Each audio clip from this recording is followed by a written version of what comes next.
So today we're going to talk about the top 10 worst performing stocks in all of 2018 that are listed on the S&P 500.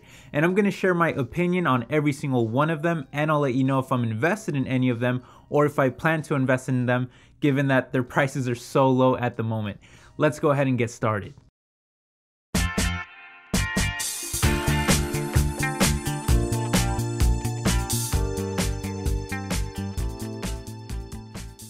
What's up everybody, my name is Ala and welcome to my world of stocks. So this is actually going to be part 1 of 2. I couldn't fit all 10 stocks into one video because it would just be way too long, and I like to share my opinion, and sometimes I kind of rant on a little bit when I talk about the stocks. So we'll do part 1 today and then I'll have part 2 tomorrow. So today we'll be going through stocks number 10 to number 6, and then tomorrow it'll be stocks 5 to number 1, and I'll have both videos linked to each other in a pinned comment down below so you can watch each video in case you haven't seen the other one. And really quick, you might be wondering why I chose to do the S&P 500 as opposed to just the broader market, and the reason why is because I didn't want to just list off a bunch of stocks that you've never heard of. There are definitely some stocks on this list that you probably have not heard of. There's some stocks that I haven't heard of myself. But because they're on the S&P 500, there's a much higher chance that we get some stocks that we actually have heard of as well. So we get a little bit of a mixture, and it just makes it a lot more fun that way. So that's why I stuck to the S&P 500. Okay guys, starting with stock number 10, we've got Cimarex Energy Company, ticker symbol XEC. And this is a US oil and gas company that drills and operates wells in some of the most productive areas in the United States, including Oklahoma, Texas, and New Mexico, as well as a few other operations in Kansas, Louisiana, and the Gulf of Mexico. It's also a relatively new company, founded in 2002, but has already reached a pretty impressive market cap of around $8 billion. Having said that, this is a stock that is down almost 50% in 2018 alone, so about half of its value lost just in that year. And after giving them a 5-year buffer, the stock is still kind of all over the place and down over 40%, currently trading for a little over $61 per share. So why the drop in price? Well, honestly, I'd have to make an entire video to talk about oil prices alone, but this is obviously a commodity stock that is heavily reliant on oil prices, and as we know, oil prices have been really struggling lately. But having said that, oil prices were actually performing well before this most recent crash. So why then has Cimarex been struggling all year long? Well, my opinion is that it has to do with Cimarex relying so heavily on operations in the Permian Basin, which has so much oil being drilled but not enough pipeline capacity to move it, so prices of oil were going for around 20% cheaper in that region because of the oversupply. And so that seems to have spooked investors a great deal, and that kind of fear is probably going to continue with Cimarex at least until new pipeline capacity comes online, which some expansion projects in the region are not expected to be completed until late 2019. Having said that, this is a profitable company that has been beaten down with a trailing PE of less than 9, a forward PE of less than 8, a PEG ratio of less than 0.5, a PB ratio of less than 2, and an operating margin of 36%. On top of that, adjusted net income and EPS year to date came in close to 70% higher year over year, with adjusted cash flow from operations jumping about 33% year over year. Still, this is really a commodity stock that is heavily reliant on oil prices. They do actually pay a dividend, but it's very low. I think the dividend yield is only around 1%, so I don't know how many dividend investors it's actually going to attract. But if you're a value investor who is interested in investing in the oil industry, then this might absolutely be a stock worth taking a closer look into. However, someone like me who has never really invested in the oil industry too much and isn't really interested in investing any further, you know, it just isn't really a stock that really attracts me all that much. So anyway, if you guys would like me to do an analysis of the stock, let me know in the comment section. But other than that, it's not really a stock that I generally track. Okay guys, next up we have stock number 9, and that's Affiliated Managers Group, ticker symbol AMG. And this is essentially an asset management company that I've never really heard of too much myself. I feel like I heard the name before, but I've never really looked at the stock. but apparently they offer their guidance and strategic assistance to investment firms, which includes operations, marketing, and distribution. So their business is heavily reliant on client fees, which equated to $4.2 billion year to date, which is up almost 8% year over year. And current assets under management are very high at over 800 billion. So this is actually a pretty big company in terms of the assets that they manage. Having said that, I'd have to assume that this stock is struggling mostly because 2018 has just been a very poor year in terms of the equity market. And, we've seen quite a few actually of these asset management companies struggling in 2018 because return on investments are lower. So that's going to hurt client confidence, which is going to lead to less people signing up for your services, less fees being collected. And so the market is of course going to anticipate that with all of the fear being pumped into the market, and talks about a possible recession coming soon. So all of these things are going to affect these type of companies. In fact, AMG is currently down over 52% in 2018 alone.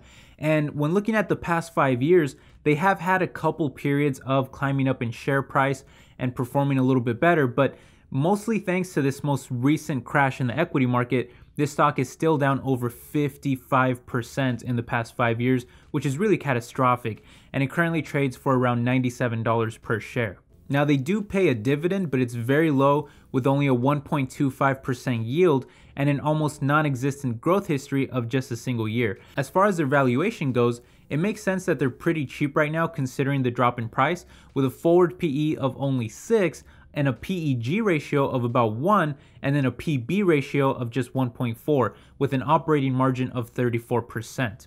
Having said that, their most recent quarterly earnings was really a bag of mixed results, only beating EPS by 3 cents and missing revenue estimates by a few million, while seeing a slight year-over-year decrease in net income of about 0.4% and a slight increase in diluted EPS of about 5%, although they did increase their net client cash flows to almost $1 billion. Still, with all the volatility in the market and the trade fight with China and rising rates and talk about a possible recession, I'm just not particularly looking for an asset management company right now to invest in. So it's not really a stock that I'm interested in. But, there might be some potential upside there considering it's been beaten down so much. And if it's an industry that you like to invest in, then maybe you should take a closer look. But for me, just not really a stock that I'm attracted to right now. Okay, next up, guys, we've got stock number 8. And here we've got Newfield Exploration Company, and ticker symbol is NFX. This is about a mid-cap company at around 3.7 billion market cap, and it's another oil and gas company just like the first stock we talked about today, although this one doesn't just operate in the US, but it also operates in China, which I find to be pretty interesting. Now, their stock is down 53.5% in 2018, and even in the past 5 years, it's been kind of all over the place, but still down over 40%, and currently trades for a little under $15 per share. Now, this is not a dividend stock, and when looking at their valuation, they do look pretty cheap, with a forward PE of under 4, a PEG ratio of only 0.2, that seems very low, and a reasonable PB ratio of just 1.5, along with a profit and operating margin of over 20%. And performance hasn't really been all that bad either, considering that they've beat earnings estimates by double-digit percentages in all of its last 4 quarters. But as far as why the stock was crashing this past year, it was announced out of nowhere that Encana, which is another oil and gas producer, would be acquiring Newfield, and that briefly lifted the stock by over 12%, but it was only temporary before continuing its dramatic crash. Now, at that time, Encana agreed to acquire Newfield in an all-stock deal that was valued at around $5.5 billion. That news helped Newfield, but it tanked Encana stock by around 15%, which, by the way, Encana is down even more than Newfield in 2018, being down over 56%. In any case, investors seem to feel very negatively towards the deal, as it means that Encana is taking on an additional $2.2 billion in debt. However, Encana argues that the deal will equate to $250 million in annual cost savings, boost their free cash flow, which makes sense when you consider Newfield's margins, and that will help Encana raise their dividend by 25%, which should be good news for Newfield shareholders, considering that Newfield doesn't even pay a dividend, and then it should also increase their share buyback program from $400 million to a whopping $1.5 billion dollars, which is also a big deal because we've seen throughout recent history that share buybacks in the oil industry can really have a major impact and help lift up a lot of these tanking oil stocks. Having said all of that, I think these two stocks continue to struggle because number one, oil prices are struggling, and number two, they're really increasing their exposure to more oil, right? This was an oil company that acquired another oil company, so more exposure to declining oil prices. So I think that is probably spooking investors even more. On top of that, additional debt being added to Encana, which I believe already had some significant debt. So that's just not a very good combination there. But I'm not very knowledgeable about the oil industry. I'll be the first to admit it, and it's not really one that I'm really excited about. But I am trying to learn more about it, so I will keep an eye on these stocks. But at the moment, they're just not of particular interest to me in terms of investing my money in. Okay guys, next up here we have stock number 7, and we have Western Digital, ticker symbol WDC. Now you've probably heard of this company, pretty popular one. This is a memory storage company that offers products like hard disk drives and solid state drives, as well as different mobile memory drives. I actually use one of their 500 gigabyte solid state drives as the primary drive on my new PC, and then I use one of their 3 terabyte hard drives as the data drive on my PC. So I actually do use their products, and overall I'd have to say that I've never really had any issues in terms of quality. I've used their products before. When you also consider the fact that they acquired SanDisk a couple years ago, I feel like that adds a little bit of quality to their company as well. I've always been a fan of SanDisk, and I always felt that their quality was very high. However, the stock is now down over 53% year to date, and down a little more in the past 5 years at over 55%, currently trading for a little under $37 per share. So why has WDC been struggling so much? Well, I think a lot of that can be chalked up to declining memory prices, specifically in NAND technologies, which Western Digital uses in their solid state products that make up around half of their business. In fact, their CEO even mentioned flash prices as a headwind in their latest earnings call.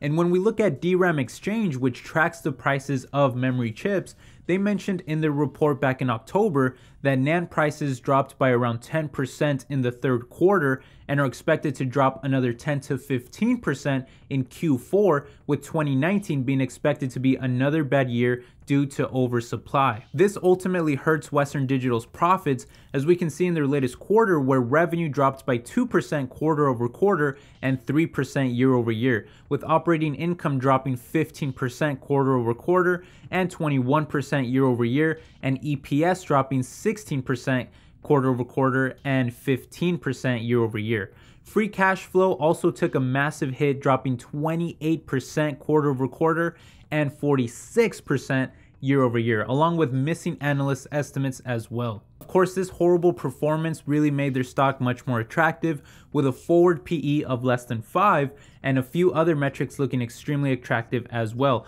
Although I'd have to research that PEG ratio further to see if it's calculated correctly, because simplywallstreet.com gives a PEG ratio of about 0.5, which looks much better than what Yahoo Finance is reporting. And despite not raising their dividends, they've still paid them for several years, and the yield is currently over 5%, which makes it a very interesting dividend stock. Either way, I'm not personally invested in Western Digital because I'm a little fearful that memory prices could continue to struggle. I've had my eye on Micron for a long time. I've never invested in Micron. I've always thought about it, but I've just kind of been on the sidelines as it continues to crash because of memory prices struggling so much. But a lot of these stocks are starting to look very, very attractive to me. The only thing is that I think first half of 2019, we may continue to see some struggle there. Second half of 2019, maybe into 2020, we could possibly see some recovery there. I'd have to keep researching this a little bit further, but let me know if you'd like to see a full analysis on Western Digital. That dividend looks very attractive. I probably would be more interested in jumping into a stock like this, or maybe even like Micron, later in 2019 further on, or maybe even if we happen to get a recession, that might be a good time too. But I'd really like to get it a little bit lower, if I'm being honest, just because memory prices kind of scare me right now, and a lot of people just really feel that they're going to continue to go down. I'm a little bit on the other side though, because I think that the Internet of Things, I think autonomous driving, I think artificial intelligence, machine learning, deep learning, I think all those things are going to really lift up memory prices in the future. So kind of long term, I'm really bullish on a lot of these stocks. But right now, it's just there's a lot of negativity, and it may take a while for some of those things to really come online and help boost up memory prices. It seems to me right now that we're in a little bit of an oversupply, and that may continue at least for a little while until we can kind of normalize that channel. Okay guys, last stock for today's video is stock number 6, and that is Invesco, ticker symbol IVZ. And this is a company that I've never heard of myself, but they're down almost 55% in 2018 and pretty much the same performance in the past 5 years, currently trading at close to $17 per share. Again, we're seeing a little bit of a trend here where stocks are not performing too well in the long term, but to be fair, we're also taking a look at a downturn point. Whereas, some of these stocks can be kind of cyclical, like these oil stocks, memory stocks, can be a little cyclical as well. But in any case, this is another investment manager just like AMG that we talked about earlier, and they have large exposure to equity investments, which is probably part of the reason why they're struggling, as this just wasn't really a good year in the equity market. But they apparently assist large institutional investors as well as individual investors and offer a range of mutual funds and advisory products to investors for a fee. Most of their business is done in the US, but they are also located in 25 countries worldwide. On top of that, they just announced this latest quarter that they'll be acquiring Oppenheimer Funds, which is the asset manager of mutual funds, in exchange for preferred stock considerations and MassMutual taking a 15% stake in Invesco. The end result should be positive for Invesco, considering that this brings their assets under management to a massive $1.2 trillion, making it the 13th largest global investment manager. However, the company's performance has been pretty mediocre lately, considering that EPS surprise was negative last quarter and just in line the 2 quarters before that. And this latest quarter saw revenue decline by around 1%, both quarter over quarter and year over year.